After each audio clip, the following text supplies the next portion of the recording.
Vamos ver mais de perto por que os transientes são tão perigosos. Neste exemplo, um técnico está fazendo uma medição de voltagem fase a fase em um circuito alimentador de motor de 480 volts.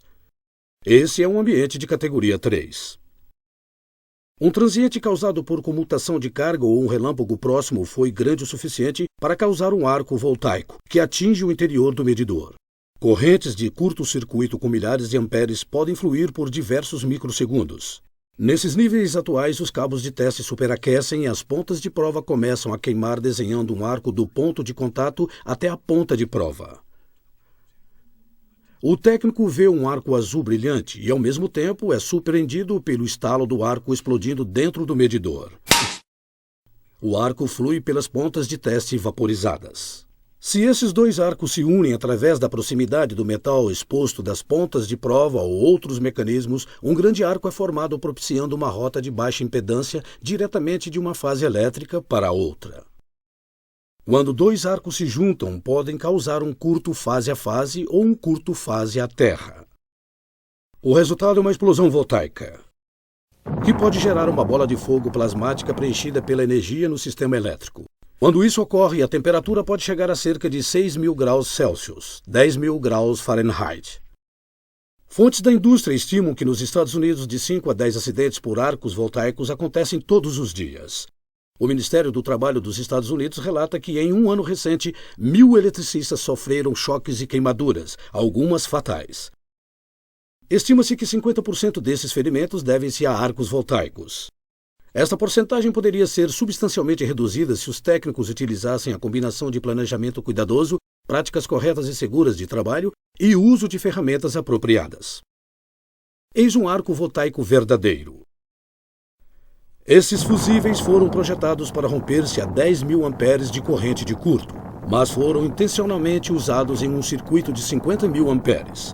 Um curto-circuito foi criado no lado da carga dos fusíveis.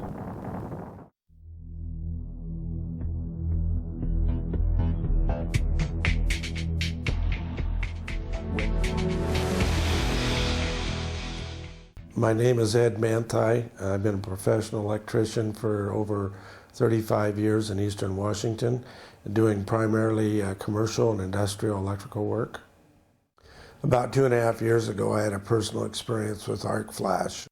I heard a buzz, and then after that, a major explosion. I was able to get my eyes closed, I think, and my head back a little bit, blew me back on the floor.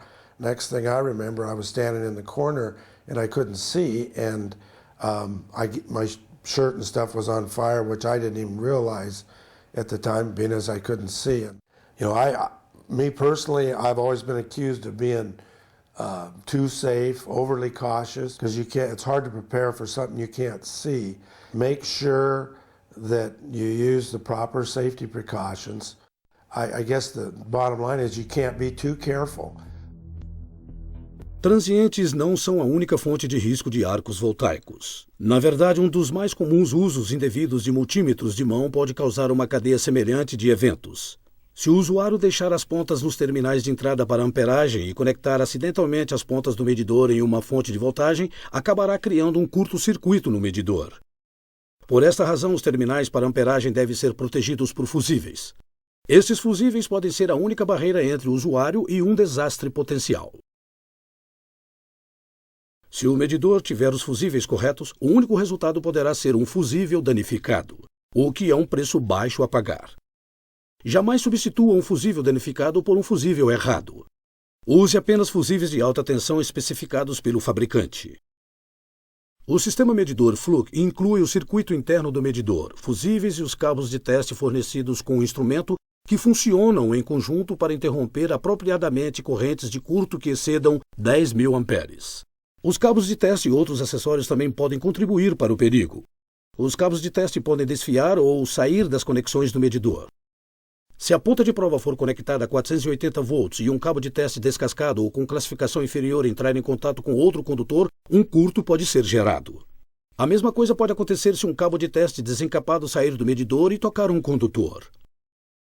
Torne parte da sua rotina inspecionar seu medidor e seus cabos de testes antes de usá-los. Por favor, consulte as instruções fornecidas ao término deste vídeo quanto ao que examinar. Lembre-se, os cabos de teste foram projetados para uma variedade de ambientes de teste. O que é apropriado para uma placa de circuito em um ambiente de categoria 1 pode não ser apropriado para os circuitos de 480 ou 600 volts. Em uma instalação de alta tensão, assegure-se de que seus cabos de teste tenham uma quantidade mínima de metal exposto. Isso ajudará a evitar a criação de curto-circuito entre duas fases se sua mão soltar os cabos.